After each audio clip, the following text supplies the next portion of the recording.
Business and Luggage, where relationships, careers, and adventures take off. Today, we're bringing you the clinic and the cloud, lessons we've learned from two totally different business worlds. I'm Monica, a nurse practitioner, author, and business owner who spends her days running a clinic and her nights planning our next adventure. And I'm Clayton, a cybersecurity specialist who lives in the cloud, the digital one, not the fluffy one.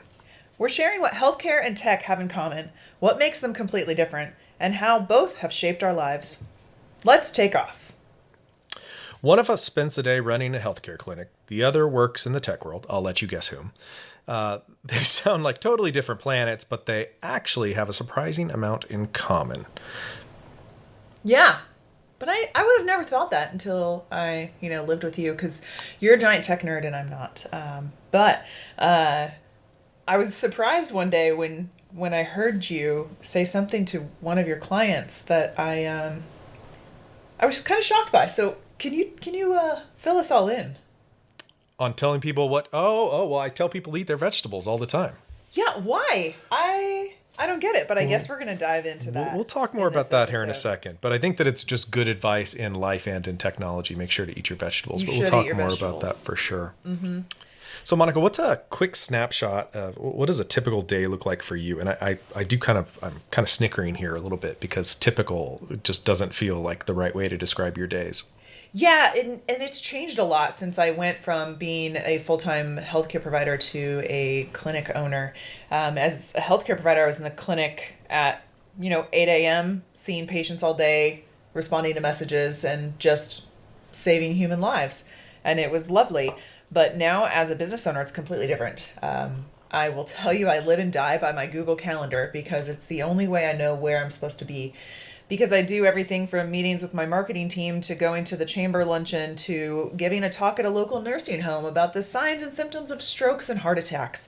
I'm kind of all over the place, honestly, and there's times where I'm making social media videos and responding to social media posts and just trying to fill in the marketing world. And other times I'm talking to other business owners about how great our services are and trying to, explain to the world what direct primary care is. So I gotta say, I don't think the word typical and my day ever go together.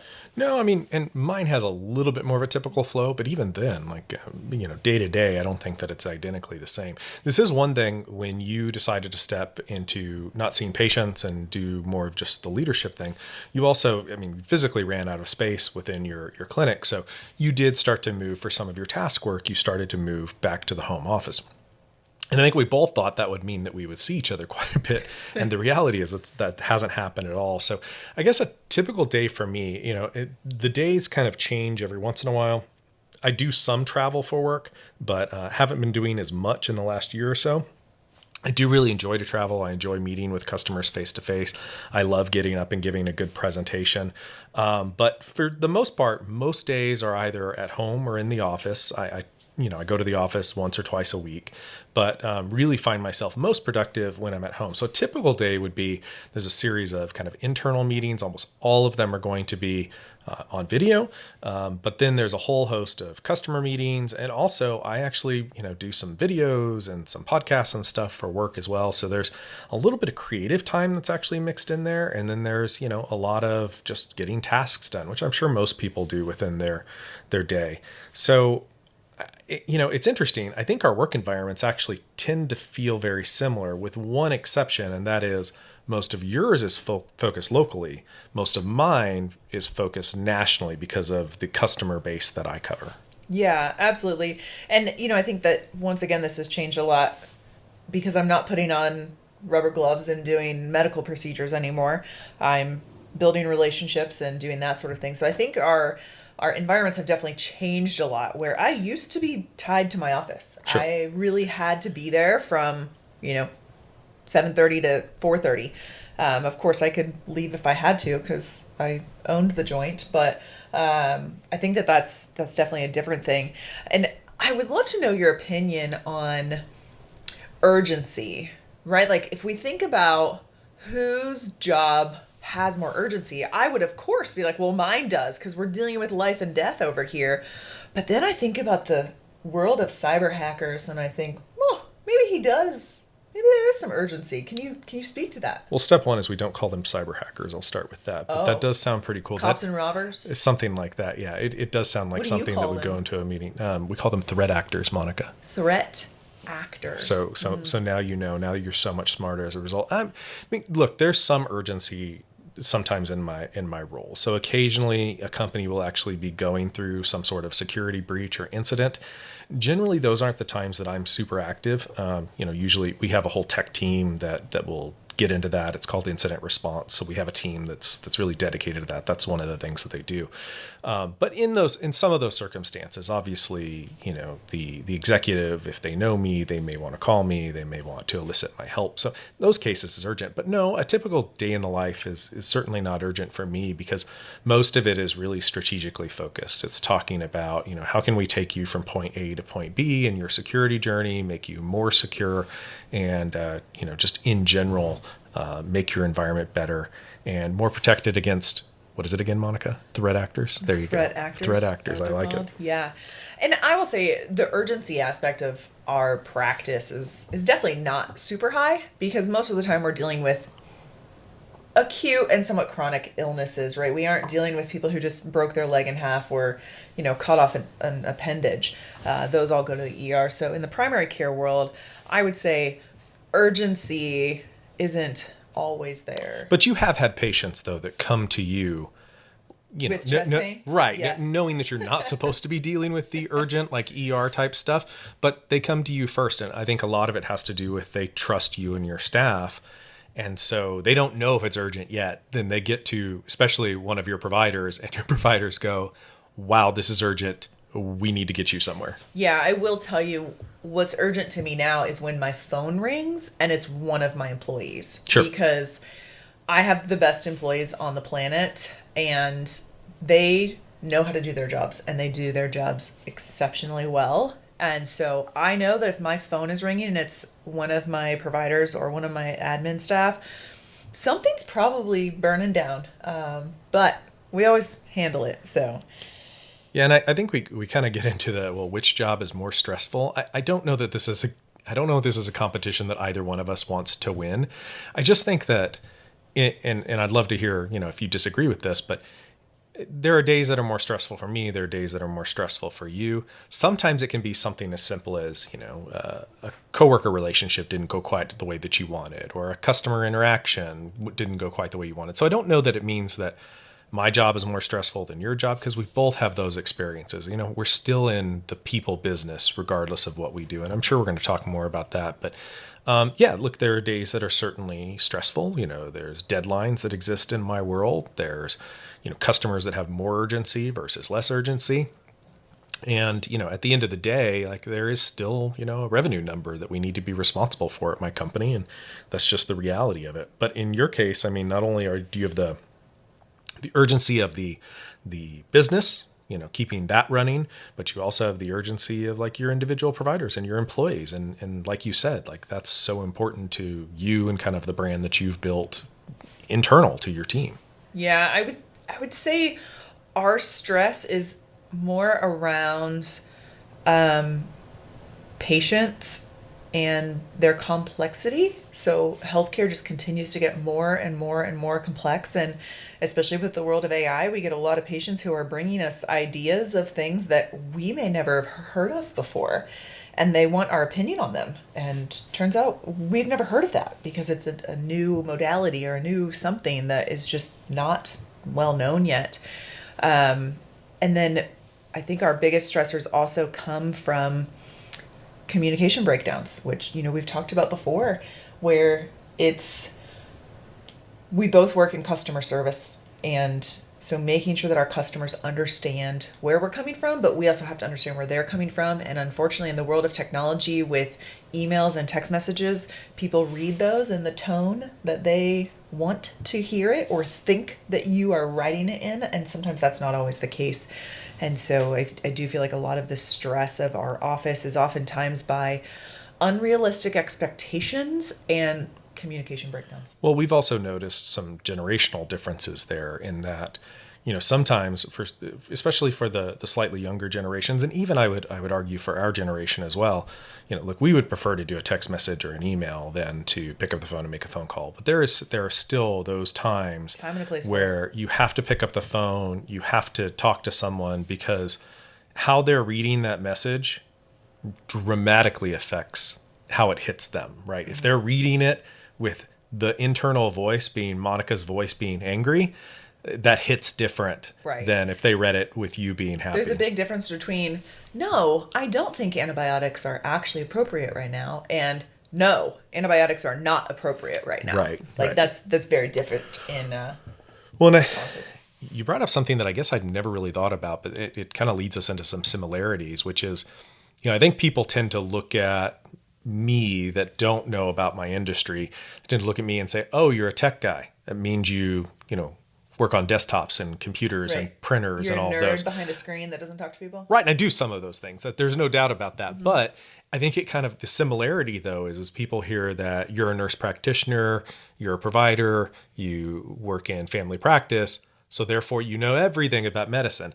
And it's this, it's frustrating sometimes to us, I think, when we hear that from the outside, because it's like, no, you can't know everything about medicine. You can't know everything about technology. Mm-hmm. But I'm sure there's many, many other similarities. And you and I had an opportunity to talk about this before we prepared for the show. So why don't you start with the first similarity that we really identified, Monica?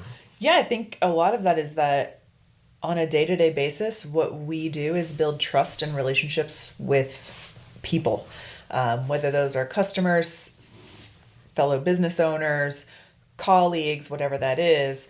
Ultimately, we are trying to prove to others that we, A, know what we're talking about, B, that we're not trying to rip somebody off, and C, that they can trust us and that the knowledge that's coming out of our mouth is what's best for them as well. And I think that can be very overwhelmingly difficult, but also is what we do all day long. We're both in the trust game. We both have to build relationships with people. I think that's a perfect one. The other one is, and this is definitely where we have a lot of overlap, is many of my conversations are going to be around things like privacy and compliance and security. And as it turns out, I hate that stuff. I know you may hate it, but it's something that you have to feel passionate about, though, as well, because your customers come to you with an expectation. They're going to have privacy. They're not going to come to you with something that, we use kind of the overused example of, if they come to you because they're not feeling well and it's an STD, is that going to suddenly end up on Facebook? No, obviously. Mm-hmm. But, for me, my day is talking about how we make sure we protect that information when we have it. Yours is about reassuring and protecting that when people bring to you, and it goes back to point one, which is trust. But I wonder if you could talk a little bit about, how you perceive privacy and compliance issues within your industry. Oh, compliance. It's like the death of me. Of course, there's a lot of rules and regulations around healthcare, and we abide by all of them and follow all the rules so that we do keep our patients' information safe and secure. And as much as I want to give Clayton a bad time about it, he really has instilled some great things in my office to make sure that happens, from password keepers, what are those called? Password managers. Yeah. To making sure that we have the right software in place to ensure our patients are getting the privacy and security that they need. So as much as I hate it, I'm gonna have to give you props. Well, thank you.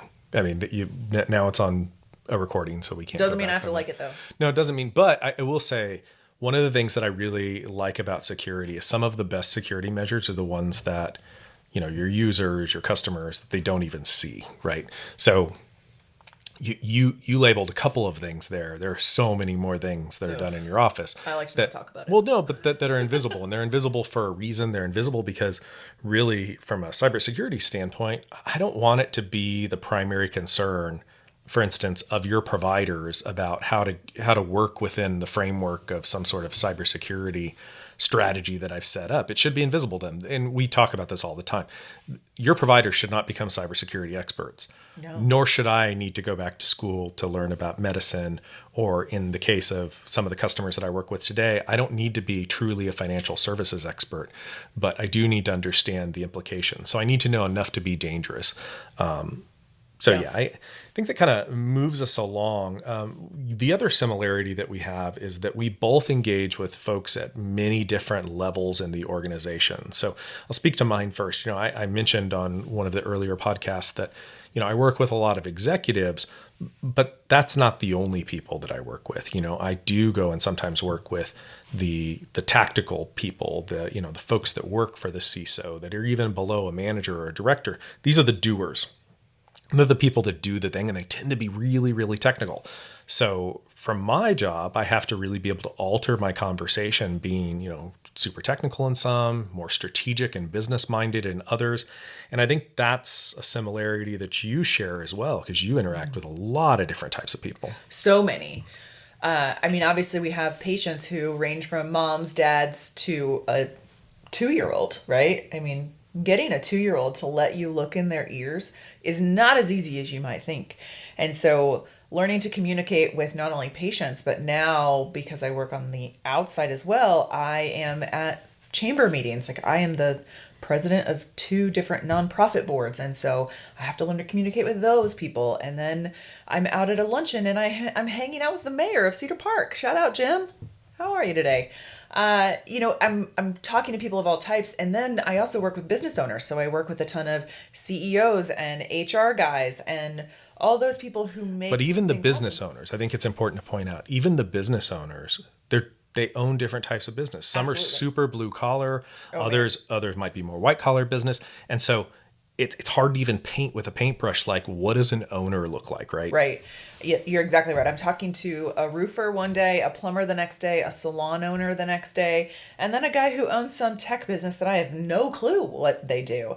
But I think the key to that I've learned in my 6.5 years as a business owner is I always want to ask the question of the person I'm talking to first about who they are, because that gives me a lot of insight into how to carry on my conversation. Obviously, in your world, if they're titled a CISO versus a network architect, that conversation is different. Where when I'm meeting a business owner, do they have 20 employees? Do they have 2 employees? Do they have no employees? And trying to take my conversation to their level so that I can talk to their pain points, because otherwise they don't care who I am or what I do. You bring up a point that's really talking about really how to sell. And I want to be careful. I'm not talking about the traditional, we're going to sell a used car, but there's a great book. I believe it's titled Everybody Sells, but it really talks about how on our daily basis, no matter who you are, you're selling people on an idea. If you're a mom, you're selling your kids to eat their vegetables, Everybody eats their vegetables. There it is again. Everyone needs to eat their vegetables, right?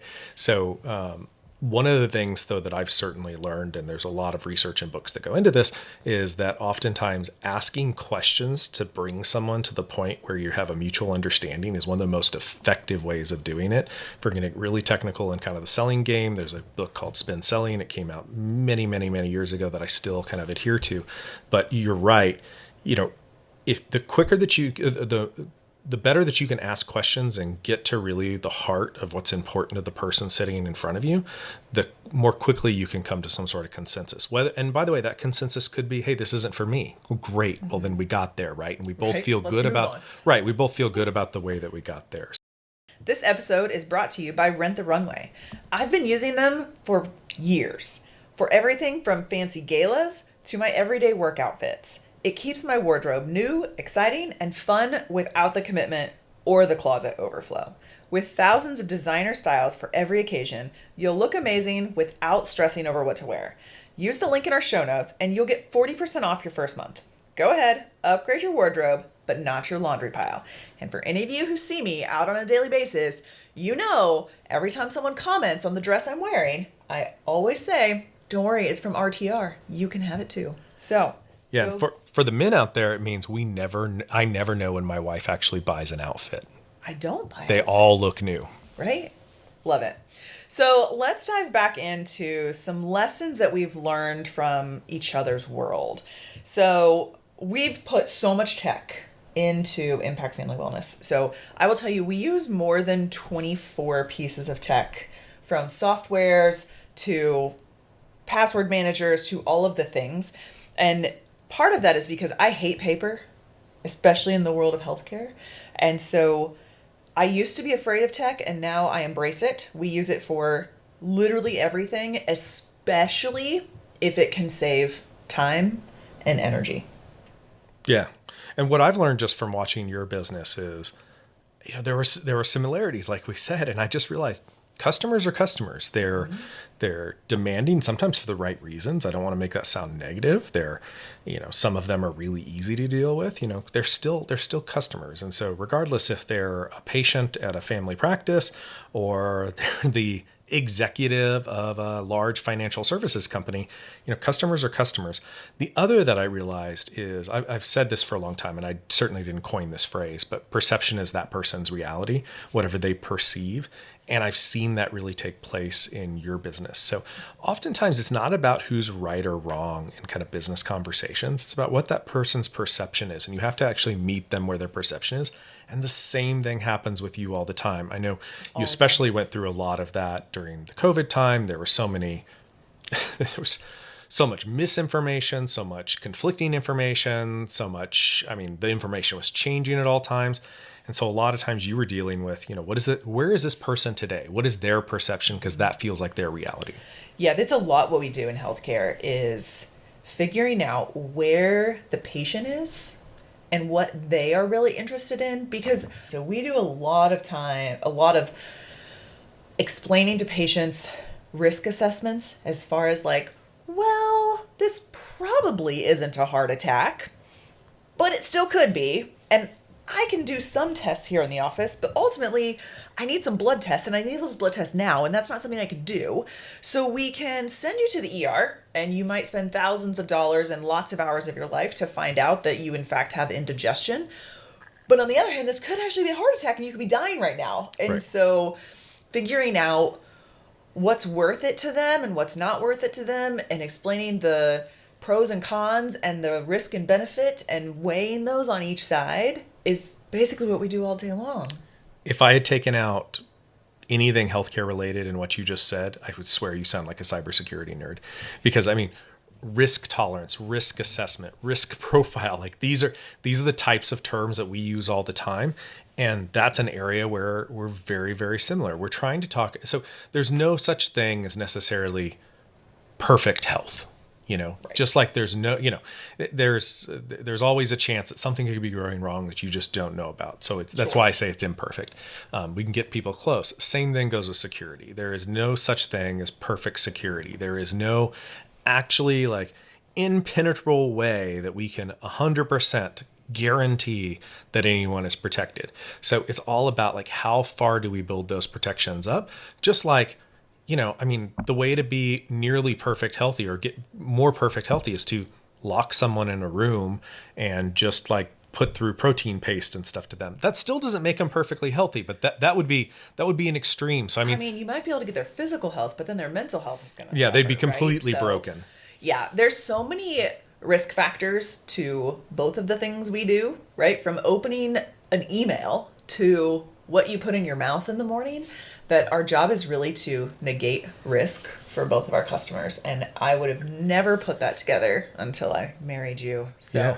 Well, there's a language involved with both of our work days. And are there times where my work jargon has confused you? Oh, the number of times I just smile and nod at you, and I'm like, yeah. You're such a great. Nice, supportive wife in those moments, by the way. I have some Linux thing, and I don't even know. By the way, anytime she wants to talk about something technical, she brings up the word Linux, and I'm not even confident you know what it is. I have zero clue what Linux actually means. But on the other side, there's a lot of healthcare jargon out there that I'm sure I've thrown out and not necessarily explained well. I think there's a little bit of a difference, if we're going to be honest. I'm a little bit more interested in what you do than I think you even care about what I do. A little? 100%. Because let's be honest, if you were not my husband, I would never say the word cybersecurity. And here's why. And I think this is why we both have jobs, is because convincing people about things that might happen in the future is very difficult when they don't see that as a threat.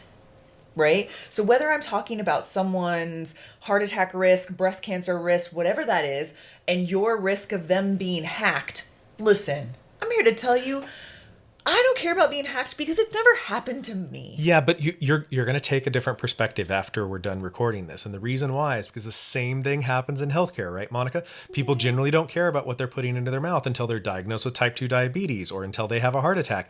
And then, I mean, I can't tell you the number of times we've had friends or just acquaintances that we've known that they've had some sort of health condition, and it's really forced them to make a change in their life.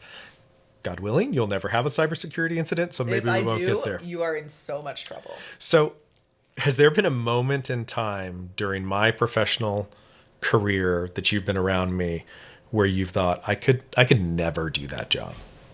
Well, I mean, first of all, I don't know what Linux is, so I definitely can't do your job. I think that's important. I don't know. But no, there was a time we were just dating and we had gone to Tucson, Arizona for Which was a great New trip. Year's. And we were on the way back. We were driving back to Albuquerque, and you had to take a phone call, I think, from a vendor I did. that you were working with. And Who had pissed me off? your voice and the change in you, I was literally sitting in the passenger seat thinking, oh, he will never use that voice with me. And you never have. I never have. But there are definitely times where I hear you on calls or I hear you talking to people and I'm like, first of all, I don't know what the heck you're saying. And second of all, I don't want to talk about those things. Those don't sound fun. So yeah, no thanks. Well, on the other side, you've ruined my dinner more than once. You're welcome. And so I'll give you one. So we were in Albuquerque, New Mexico, which of course green chili is kind of a regional dish there. That, I mean, we put green chili in everything. But she had made cream of green chili chicken soup. By the way, if you've never had this, you have to go out and get yourself some cream of green chili chicken soup. Make it from a recipe; it's delicious. But you can imagine it's a cream-based soup. So, you know, it's got that creamy consistency, maybe a little chunky. If you're eating right now, you may want to stop. Yeah, and Monica suddenly starts talking about this gross cyst that she cut out. And if you haven't seen YouTube videos of cyst removal, first of all, Monica has one actually posted up on her YouTube channel. Impact Human Wellness. Yeah, and she starts talking about it, and I quite literally threw my spoon into the bowl and said, I'm done, and walked away. So, you know, those are, you do definitely get desensitized to those sorts of stories as time goes on. So Monica, what takeaways do you have for our listeners? What can any business owner really, or business owner or business person really learn from blending healthcare and tech thinking? What do you think are the commonalities there that people should take away? Well, you know, I think what anybody can take from this is that we always sell all day long, and it's all about risk mitigation, right? Even if you're talking to your 2-year-old and you're trying to convince him that he should not be eating potato chips all day long, he doesn't understand that that might give him diabetes down the road. So you've got to figure out another way to approach that. And that's what we do all day long, is we try to find out what the pain point of somebody is or what their risk is and try to explain it to them in a way that they understand, to convince them that you may or may not have a solution for them. And also realize that you don't always have to be right. Even if you know you're right, Sure. Sometimes it's not worth the fight. That's and that perception. So I would rather be happy than right. And I think it took me 40 years to realize that, because I'm really good at arguing my point. But also, people have their opinions and their decisions, and they're going to make what's best for them.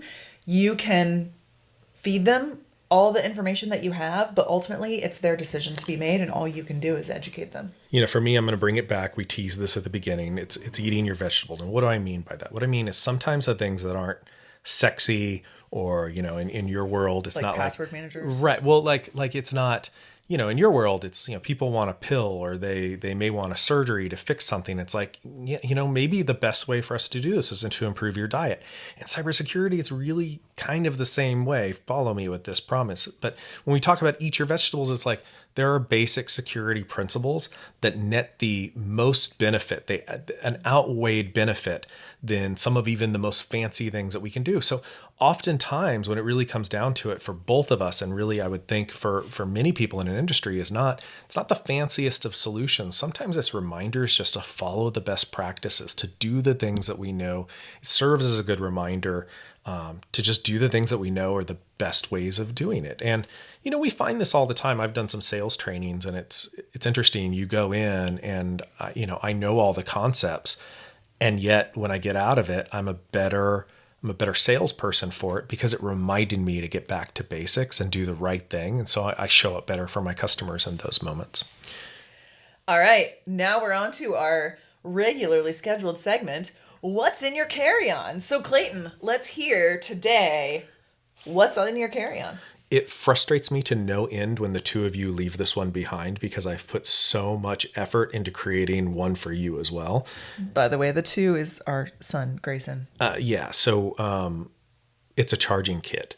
So I have purposely put together, they are not to be used for home charging or anything. They are in their own container, in their own package, and it's a charging kit. So it has everything we need to charge our portable electronics when we're on the road. And let me just tell you, if you do any sort of travel that, more than a few times a year, invest in this. It's not that expensive to do.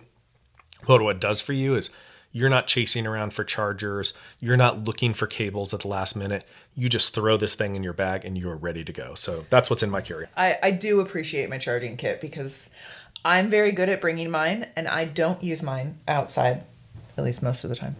And so I do appreciate that when I'm packing, I can just throw it in my bag. So thank you for that. So awesome. This has been a great episode. We've really talked about that people are people, no matter what you're selling, what you're serving, what it is.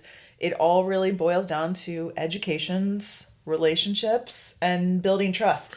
And that's with your customers, your family, your neighbor, all of it. And so, build some trust with some people. Well, I'm really excited about our next episode, actually, because this is something we've been sitting on for about a year, right? Mm-hmm. So for those of you that don't know, Monica was on a reality TV show called The Blocks. She filmed it about a year ago in Tulsa, Oklahoma.